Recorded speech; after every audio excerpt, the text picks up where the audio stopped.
All right, we're going to work on chapter 7 now.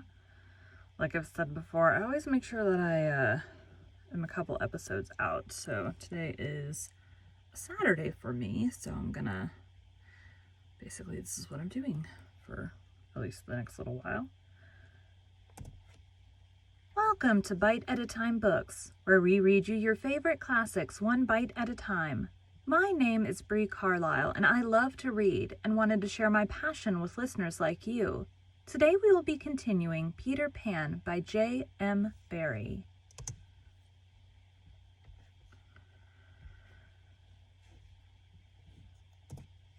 Chapter 7.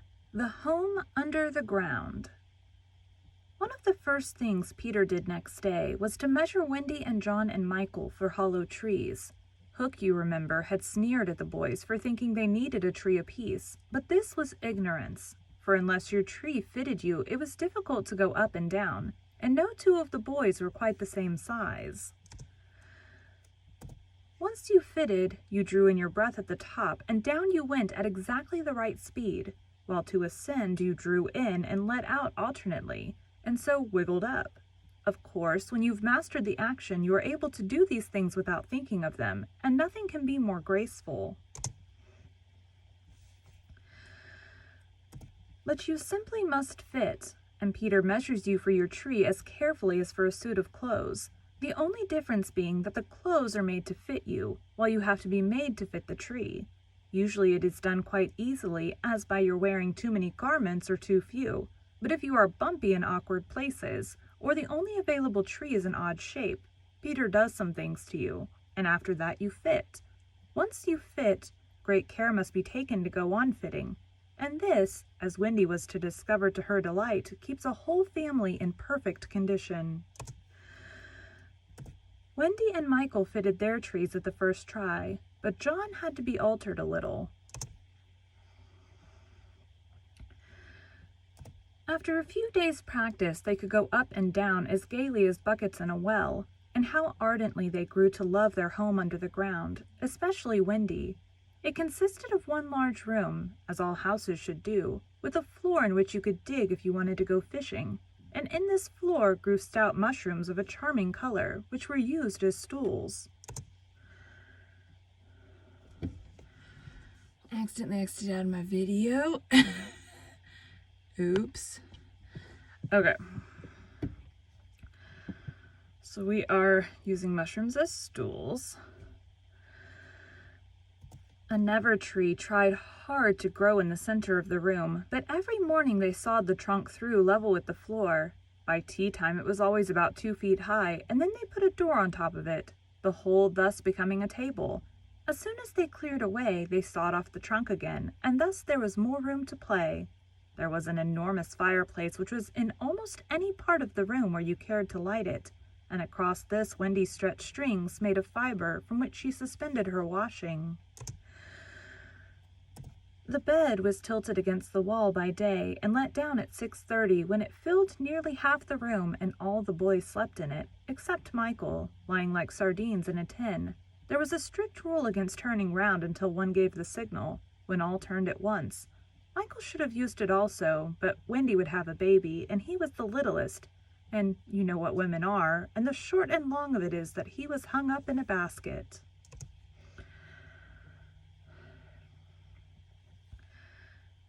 It was rough and simple, and not unlike what baby bears would have made of an underground house in the same circumstances, but there was one recess in the wall, no larger than a bird cage, which was the private apartment of Tinker Bell. It could be shut off from the rest of the house by a tiny curtain, which Tink, who was most fastidious, always kept drawn when dressing or undressing. There's a plane overhead. See how long it takes to go away.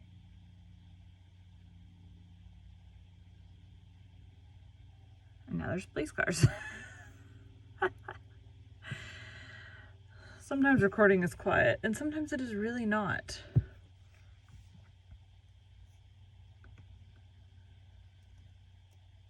No woman, however large, could have had a more exquisite boudoir and bedchamber combined. The couch, as she always called it, was a genuine queen mauve with club legs, and she varied the bedspreads according to what fruit blossom was in season. Her mirror was a Puss in Boots, of which there are now only 3, unchipped, known to fairy dealers. The washstand was pie crust and reversible, the chest of drawers an authentic Charming the Sixth, and the carpet and rugs the best, the early period of Marjorie and Robin. There was a chandelier from Tiddlywinks for the look of the thing, but of course she lit the residence herself. Tink was very contemptuous of the rest of the house, as indeed was perhaps inevitable, and her chamber, though beautiful, looked rather conceited, having the appearance of a nose permanently turned up. I suppose it was all especially entrancing to Wendy, because those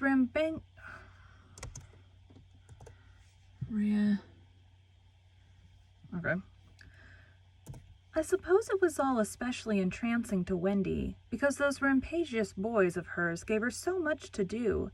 Really, there were whole weeks when, except perhaps with a stocking in the evening, she was never above ground.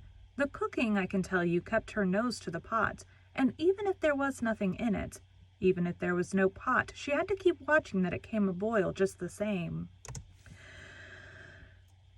You never exactly knew whether there would be a real meal or just a make-believe. It all depended upon Peter's whim.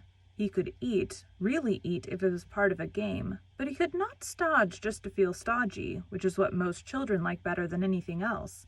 The next best thing being to talk about it.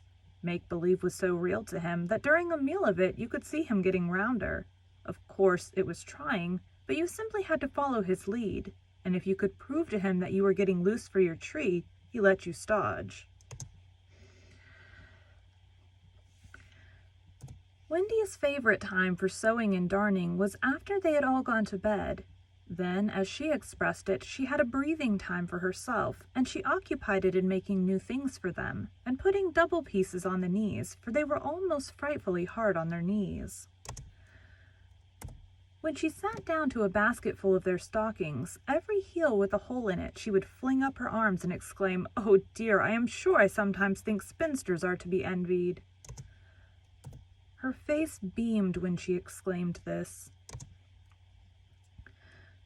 You remember about her pet wolf.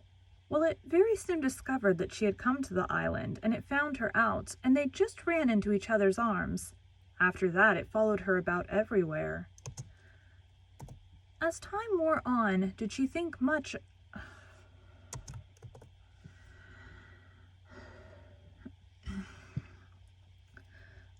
As time wore on, did she think much about the beloved parents she had left behind her? This is a difficult question, because it is quite impossible to say how time does wear on in the Neverland, where it is calculated by moons and suns, and there are ever so many more of them than on the mainland. But I am afraid that Wendy did not really worry about her father and mother. She was absolutely confident that they would always keep the window open for her to fly back by, and this gave her complete ease of mind.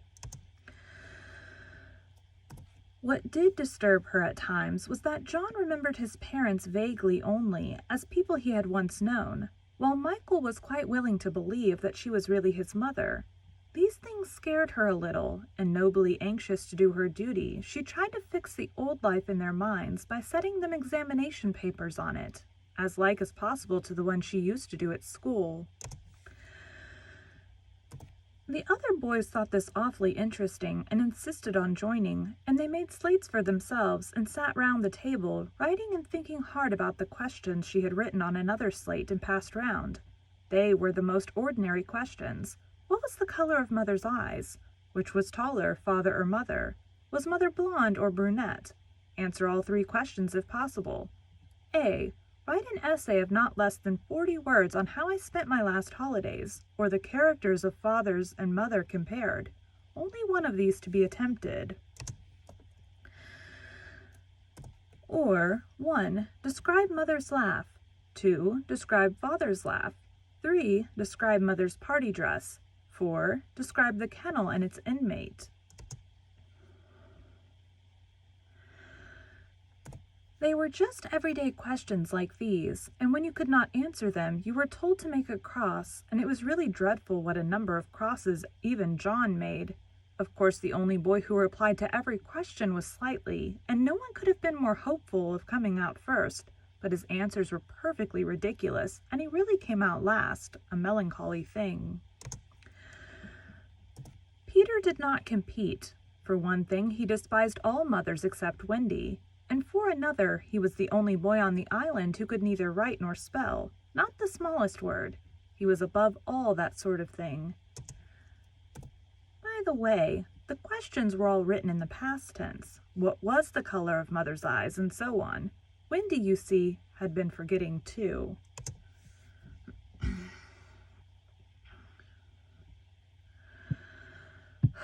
Okay. Adventures, of course, as we shall see, were of daily occurrence, but about this time Peter invented, with Wendy's help, a new game that fascinated him enormously, until he suddenly had no more interest in it, which, as you have been told, was what always happened with his games. It consisted in pretending not to have adventures, in doing the sort of thing John and Michael had been doing all their lives, sitting on stools, flinging balls in the air, pushing each other, going out for walks, and coming back without having killed so much as a grizzly. To see Peter doing nothing on a stool was a great sight. He could not help looking solemn at such times. To sit still seemed to him such a comic thing to do. He boasted that he had gone walking for the good of his health. For several sons, these were the most novel of all adventures to him, and John and Michael had to pretend to be delighted also. Otherwise, he would have treated them severely.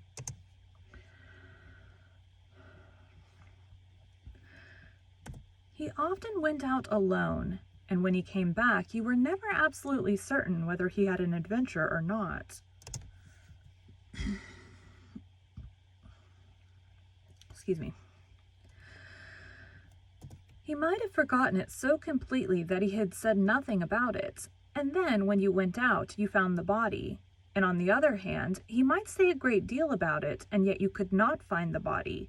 Sometimes he came home with his head bandaged, and then Wendy cooed over him and bathed it in lukewarm water while he told a dazzling tale. But she was never quite sure, you know. There were, however, many adventures, which she knew to be true because she was in them herself, and there were still more that were at least partly true, for the other boys were in them and said they were wholly true. To describe them all would require a book as large as an English-Latin, Latin-English dictionary, and the most we can do is to give one as a specimen of an average hour on the island. The difficulty is which one to choose. Should we take the brush with the Redskins at Slightly Gulch? It was a sanguinary affair, and especially interesting as showing one of Peter's peculiarities, which was that, in the middle of a fight, he would suddenly change sides. At the Gulch, when victory was still in the balance, sometimes leaning this way and sometimes that, he called out, "I'm Redskin today. What are you, Toodles?" And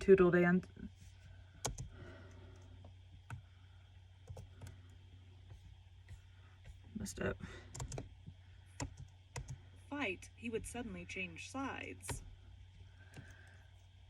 At the Gulch, when victory was still in the balance, sometimes leaning this way and sometimes that, he called out, "I'm Redskin today. What are you, Toodles?" And Toodles answered, "Redskin. What are you, Nibs?" And Nibs said, "Redskin. What are you, Twin?" And so on. And they were all Redskins. And of course this would have ended the fight had not the real Redskins, fascinated by Peter's methods, agreed to be Lost Boys for that once.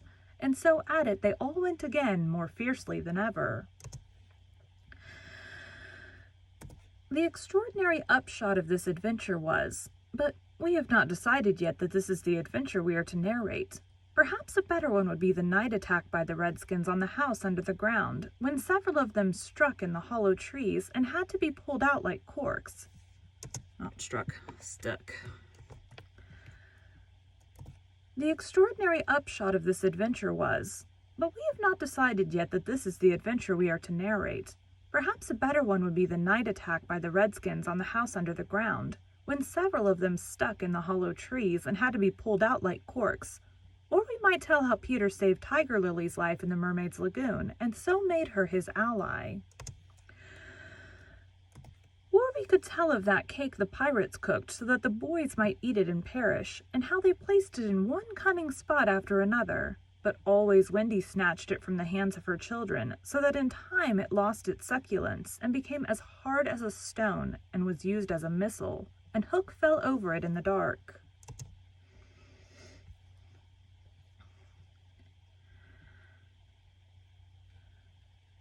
Or suppose we tell of the birds that were Peter's friends, particularly of the never bird that built in a tree overhanging the lagoon, and how the nest fell into the water, and still the bird sat on her eggs, and Peter gave orders that she was not to be disturbed. That is a pretty story, and the end shows how grateful a bird can be. But if we tell it, we must also tell the whole adventure of the lagoon, which would of course be telling 2 adventures rather than just one. A shorter adventure, and quite as exciting, was Tinker Bell's attempt, with the help of some street fairies, to have the sleeping Wendy conveyed on a great floating leaf to the mainland. Fortunately, the leaf gave way, and Wendy woke, thinking it was bath time, and swam back. Or again, we might choose Peter's defiance of the lions, when he drew a circle round him on the ground with an arrow and dared them to cross it. There's a hair tickling my nose. And though he waited for hours with the other boys, and Wendy looking on breathlessly from trees, not one of them dared to accept his challenge. Which of these adventures shall we choose?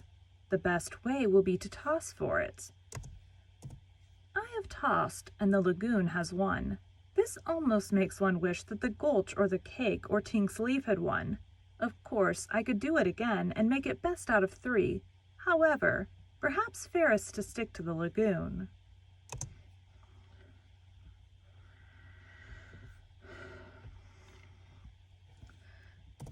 Thank you for joining Bite at a Time Books today, while we read a bite of one of your favorite classics.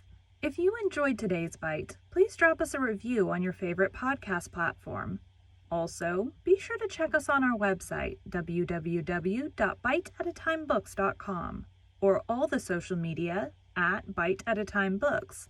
Again, my name is Bree Carlile, and I hope you come back tomorrow while we take the next bite of Peter Pan. All right. Thanks, guys.